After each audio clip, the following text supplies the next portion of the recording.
Hello, আসসালামু আলাইকুম রহমতুল্লাহি বারাকাতুহু। আমি মোহাম্মদ মকবুল হোসেন। আজকে আপনাদের মধ্যে ম্যাথের একটি ধাঁধা নিয়ে আসছি। আপনি 1 থেকে 10 পর্যন্ত যে কোনো একটা সংখ্যা মনে মনে নিতে পারেন। ওই সংখ্যাটির সাথে কি কি যোগ করবেন, ভাগ করবেন বা কি কি মাইনাস করবেন। মাইনাস দেওয়ার পর অ্যান্সার 2 আসবে, সেটা আমি আপনাদেরকে বলতেছি। সো কোয়েশ্চেনটি হচ্ছে 1 থেকে 10 পর্যন্ত আপনারা যে কোনো একটা সংখ্যা মনে মনে নেবেন। হ্যাঁ, তারপর এর সাথে 3 গুণ করবেন। 3 গুণ করার পর এর সাথে 6 যোগ করবেন। 6 যোগ করার পর এর সাথে 3 ভাগ দিবেন।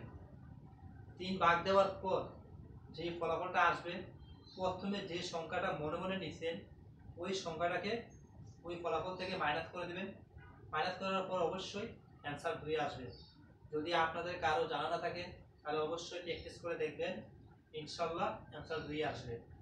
প্রশ্নটি হচ্ছে 1 থেকে 10 পর্যন্ত যে কোনো সংখ্যা নেবেন, নেওয়ার পর আমি যে পদ্ধতি দেখাই দিচ্ছি ওই পদ্ধতি অনুযায়ী আপনারা অঙ্কটা করবেন।